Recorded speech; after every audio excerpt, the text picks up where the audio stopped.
So, my name is Stephanie, for those of you that are new to the channel, and I'm here to support you recovering from religious and emotional trauma.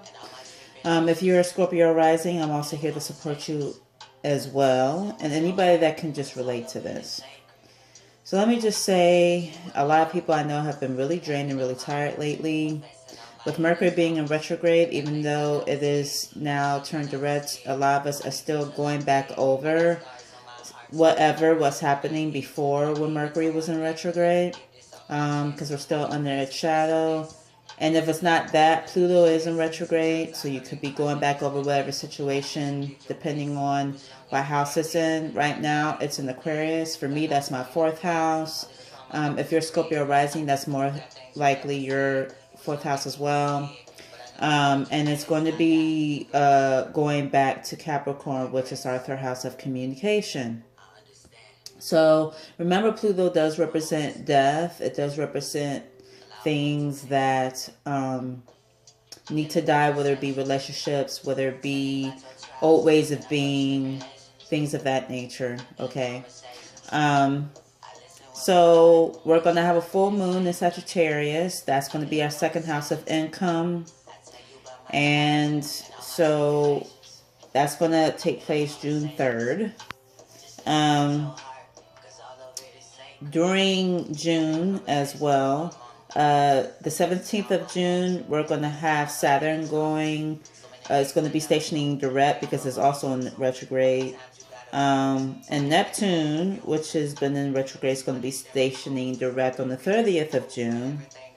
And then I think that's it. When it comes to retrograde stationing. We're going to have June 5th, right after, a little bit after the full moon in Sag, as it peaks 13 degrees. We have Venus going into Leo. For some of us, that may be our 10th house, or that may be our 11th house. Depending on what type of housing system you use, if it's whole sign houses, it's going to be in your 10th house. On the 11th, Neptune is still in Pluto is still in retrograde, but it's going to be going into Capricorn, as I stated. We have Mercury that same day on the 11th going into Gemini, which Mercury does rule Gemini, and it rules Virgo as well. We have the Sun on the 21st of June going into Cancer, and then we have Mercury following on the 26th going into Cancer. Then we have the new moon on the 18th of June, which is going to be in Gemini. Now, you may notice, hey, isn't this kind of backwards, Stephanie? I mean, before, it would be the new moon and then the opposite. Well, since Aries had 2 new moons, yes, it's going backwards, if you will. So that's why that is happening. Okay, so full moon in Sagittarius. Let's focus on that. So I have noticed for me, income is great right now. And so the full moon in Sagittarius is really going to magnify it. But at the same time, remember, the full moon shines a light, right?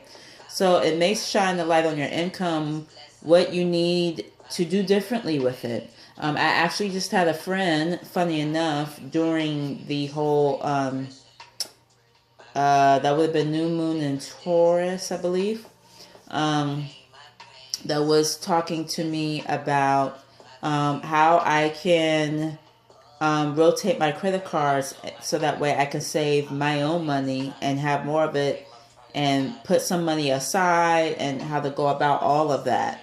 So that goes right along with the Taurus aspect of things, because Taurus is about money. But it also goes with the income. I'm seeing that I'm generating, since I am a generator, I'm literally generating more clients coming toward me, coming to me, and more clients that saw me before and they're returning to me. So my income is increasing. If you want to work extra hours, now is a good time to do that, because the full moon in Sagittarius will help you. So if we also just look at Sagittarius, what Sagittarius rules the hips, okay? So if there's anything that you thought you needed to take action on and you didn't, you may have to wait to take action, okay? Because the full moon is not a great time to start anything in this instance, okay? But it is a good thing. Like if you already did start something, keep going with it, all right? The full moon Sagittarius will be great for that. Also of letting go. What is your body ready to let go of? Is there something coming back around to you? I know my nemesis, I will call him. He's starting to trying to reach out to me again. And so I have been putting up these mirrors. I already have a protection around me as it is, but I've been putting up these mirrors on the outside of this bubble, I'll call it, so that way it can reflect back to him or anybody else that is not in my highest good, is not for my well-being, and it's reflecting back to them. So when he's reaching out, he's literally reaching to himself.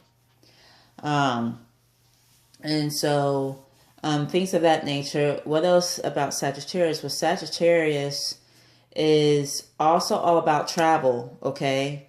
If we count the original zodiac sign, meaning not our charts, it is the ninth zodiac sign.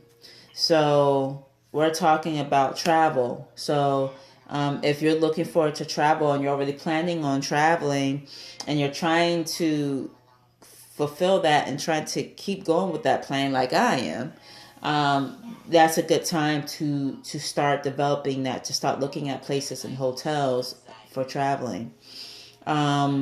Now, be careful, because Sagittarius is also about just jumping into things, okay? Sagittarius, they don't always think. They just jump and then they ask questions later, and sometimes that gets them in trouble. So just be careful of that. If you want to travel and you're like, hey, let's just travel now, this is not a good time to do that because it's a full moon. So let that idea go for now and keep that idea maybe into the new moon or to when it's appropriate for you in your chart.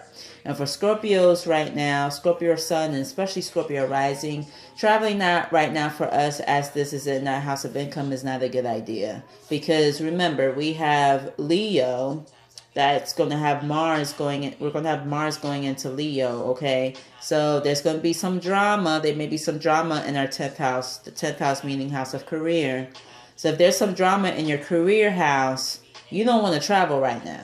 Even though your income may look good or be getting there, it will behoove you to keep building, to keep generating that income instead of jumping and traveling right now. Okay. Now, I'm not saying you can't take trips, right? Like 3 days here, 3 days there. That's fine. But I mean like actual travel, like having a road trip somewhere or taking an airplane trip for a week. That is, I would not advise that right now. Cancer is in our 9th house of travel. So think of water, think of, Venus is going into that. So think of course, remember, if your sun is above the horizon and you're a Scorpio rising, Venus does not work for you, neither does Mars. If it's below the horizon, it does. But what does work for us if our sun is above the horizon would be Jupiter and Neptune. Okay, so pay attention to that. Saturn being in our 4th house going into our 3rd house, remember, it's the Lord of time. So we have to put all these pieces of the puzzle together along with the full moon. It is not time for us to travel yet. Okay. Venus being in our 9th house, and since it may not work for some of us, it's okay to speak it, because Venus is all about love and manifesting. But the doing, stop. Just be. Remember to be. That's what the water reminds us to do. Just be. Okay.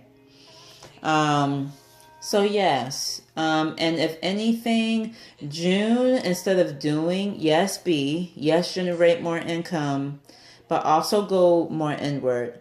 Scorpios, we know we like to hold things, whether it be sun or ascendant. So what is it that we're holding on to, that we get to release, that we get to let go of? Maybe with all these planets being retrograde, we're going back to a relationship, or we're going back to a situation, like in my case.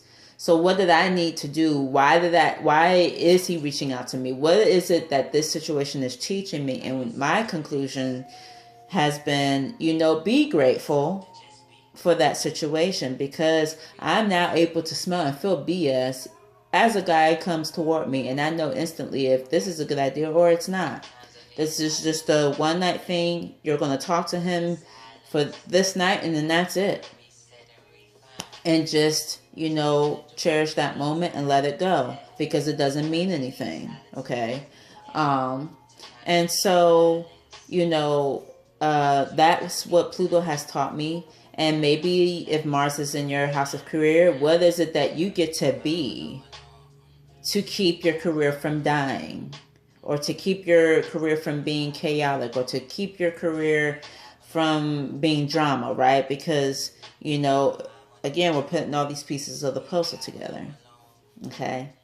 So just really going within, maybe not really going out much in June, but just really going within, being out in nature, listening to spiritual music that makes you think, which is why I love Londrell. He does make you think. He does support you going within. And if you're not in a relationship, look at it, but you're in a relationship with yourself. Are you loving yourself? Do you feel the need to really be with anyone right now? And my take on it is, I'm okay being single. I love Stephanie very much, okay? And yes, I still care for that dear friend of mine from childhood, but he has his own healing to do. So, just really facing reality and being more realistic about where you are. And if you were interested in someone where are they? Are they compatible for you right now? Are they meeting you where you are at right now? Okay. Because we still have Uranus in our 7th house, right? Mercury is going to be going from Taurus into Gemini. Okay. So be honest with yourself. And some of these things, because of these planets being in retrograde, we're not going to really be able to see, which is why it's very important for us to just be as well. Okay. Now, ironically, I'm actually going to be moving the day after when the full moon is in its peak. So are you moving? Are you changing location? Things of that nature to consider. And if you were already planning on that, that's something that Sagittarius is going to support you in doing. It's going to support you in changing and shifting location. Okay. Making sure that your communication is impeccable. Okay. Making sure that people understand when you say things instead of just assuming. How are you coming across? I've had to check myself several times, because if you're frazzled, you may come across a little bit aggressive. So how are you coming across to people? Okay. So again, putting all the pieces of Mercury and the full moon and Sagittarius, where it's at in Sagittarius and Taurus and all these houses and planets together. Okay. Because the reason why this is they're all communicating to us, telling us what's a good idea and what's not. Okay. If this is your one personal year, you are fully in your one personal year now. So this is also meant for you as well. Okay. So I love you all. If you could relate to this, please like, share, and subscribe. And if you have any questions, let me know. But yes, have a great day.